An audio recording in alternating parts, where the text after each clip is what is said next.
My name is Christopher Lee Brownell Jr. Welcome to my first video on my brand new YouTube channel called The Moving Kingdom, where I'll review movies from a film series or franchise. Sometimes I will do directors and once in a while actors and actresses. Today I will be doing the Hostel franchise. Now let's get into it. This is what I like and what I didn't like about it. First I will start off the middle ground.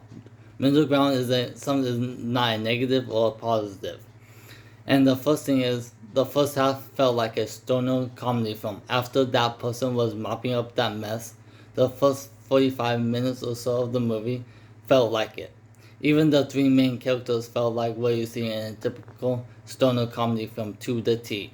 And even the dialogue and the vibe felt like it. For me, it did. I don't know about you, but for me, it did. Don't get me wrong, there were some suspenseful scenes before the third act plays out, like the museum torture scene where Paxton and Josh went inside of there to find his missing friend Ollie. But if I was walking downstairs and the movie was on, I swear I'd be watching a comedy film. Also, comment down below if it was the director's intention to make it like that, because I don't know. Maybe any of you Hostel fans of the franchise will know that stuff. When the first time I had watched this film, I was kind of taken back by it, and it kind of lowered my score. Not a whole lot, but I think I would give this movie 1 point higher if this was taken more seriously. If there was more action throughout the film. The reason why it's in my middle ground, the execution of it was good.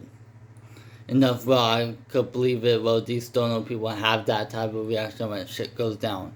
And at the end of the day, it's not a good thing or a bad thing, like I said. But I don't like that. I would probably give this movie 1 point higher if it was taken more seriously. Then I kind of, because I felt like a stoner comedy vibe when first time I watched this. Now, this is my positives of the movie. The girl and the torture porn aspect. If you are going down and you are here for the girl and the torture porn stuff, it delivers in the third act of the movie. Now in the first half of the movie, you see people cutting off other people's fingers, especially at the end when Paxton breaks off one of the killer's fingers. That's some good stuff right there. You see an eye being taken apart and the ooze gets coming out. I didn't believe, it was this eye. Well, that Chinese woman I was tearing apart, and the ooze was coming out of it. And one of my favorite parts of the movie, one of the killers was sawing off Josh's ankle, then Josh was crawling out of the jail. That's some great stuff for the torture porn subgenre of horror. But all that stuff is in the third act of the film.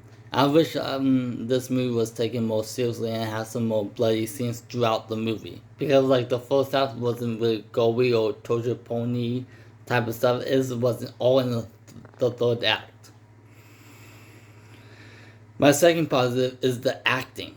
I actually do love the acting in this movie, even though the three main characters felt like a typical stoner in a comedy movie, like I said ad nauseum in this review. The 360 turnarounds for Paxton and Josh's character when shit went down was really good. I believe in real life they could turn around just like that. I am no actor, but I think it was hard to pull off from going to a non-serious character to a serious character when shit went down.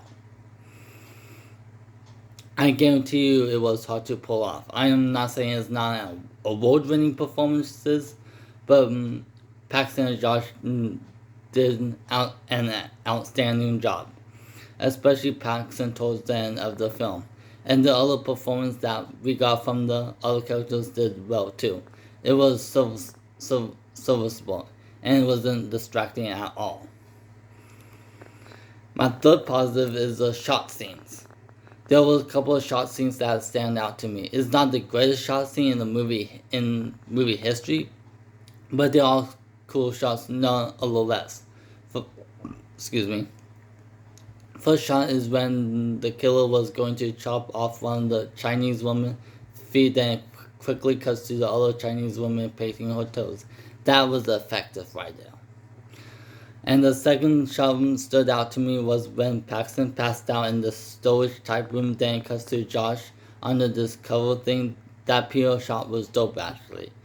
It's not the greatest cinematographical shot in any motion picture history, but it was a cool shot enough to say that's a cool shot right there.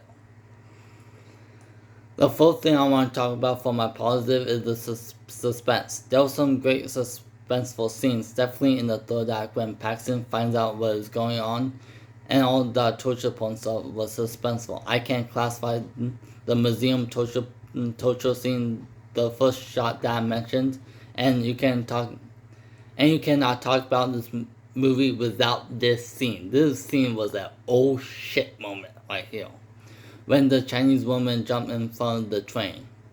Like I said, I didn't saw that one coming. That was great suspenseful, great tension to this movie. And my final positives of this movie is the ending. The ending is not bad. I'm not someone who really cares about the ending. I just love when Paxton heals the remaining killer on the train, and when the killer makes that pissed off to the bathroom, then Paxton comes out to brutally kill that killer. That was a great moment right there, like to end the film. And my only negative I have is dragged out scenes. There were a couple of scenes that I felt dragged out that needed to be cut. First one is when the killer was dragging out the car and Paxton was under it. I think that scene needed to be shorter. It went on way too long. And the second scene that actually needed to be axed completely, it was during the car chase scene after Paxton ran over those two women and that guy we saw in the beginning of the movie. It went to those recurring kids. For me, that scene was totally unnecessary. I didn't mind the first couple times when with those group of kids, but the third time it got stupid.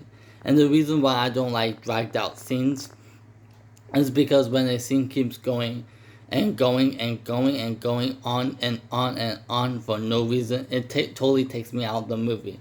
But that's just me. So what do you think about the first Hostel movie? And have you seen like the second and third installment of the movie? What do you guys think of it? I have seen Hostel Part 2 and Hostel Part 3. So my reviews are coming out in the next couple. This Hostel Part 2 is coming out next week, and a week after that is Hostel Part 3. Then maybe Wednesday or Friday, someone will like that. I will after my third Hostel review, I will drop out my ranking, like I would do in every after I'm done with a film series or franchise or something, to drop a big ass ranking. So thank you so much for watching it. I appreciate if you guys watching these videos. I'm not here to be famous. I just want to talk about movies because I do love movies. It's one of the greatest escapism in life right now. I think music and movies are the most greatest escapes ever. So make sure to give this video a thumbs up, share it to your friends who enjoy movies and watching movies. Share around the world. But also follow my Facebook, my Snapchat, my Twitter down below. Is all of the stuff that you need to where you can find me is down below in the description. So thanks for watching, and remember, stay badass.